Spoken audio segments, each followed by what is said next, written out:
Earlier today, I did an FTP test using the new TrainerRoad Ramp Test. So for this week's video, I'm going to give you my initial impressions of what that's all about.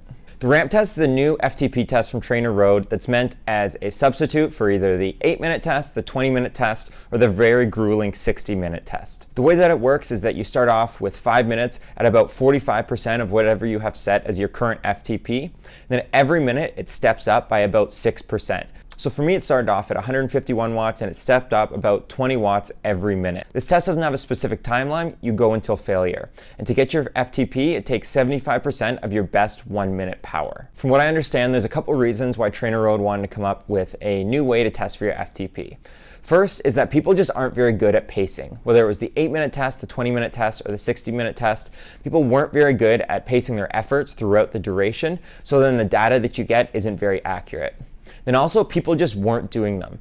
So FTP tests can be these really big, scary, difficult tests, but the data that you get from it's really important. So if they could come up with a test that's less menacing, then they'd have a lot more people who are training to the right zones.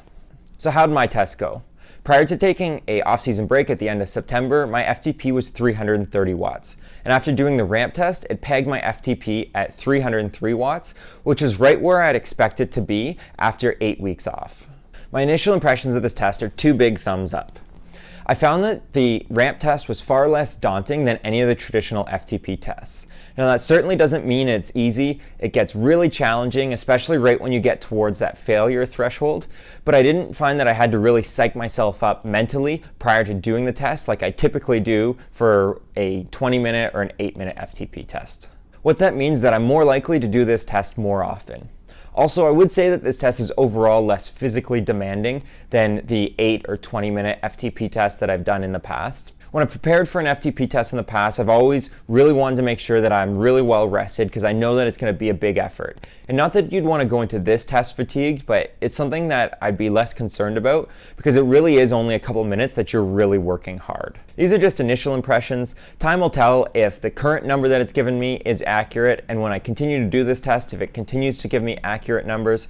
But if you're someone who's been putting off your FTP test just because it's something that's a big mental hurdle to get over, then I certainly suggest that you try the TrainerRoad Ramp Test.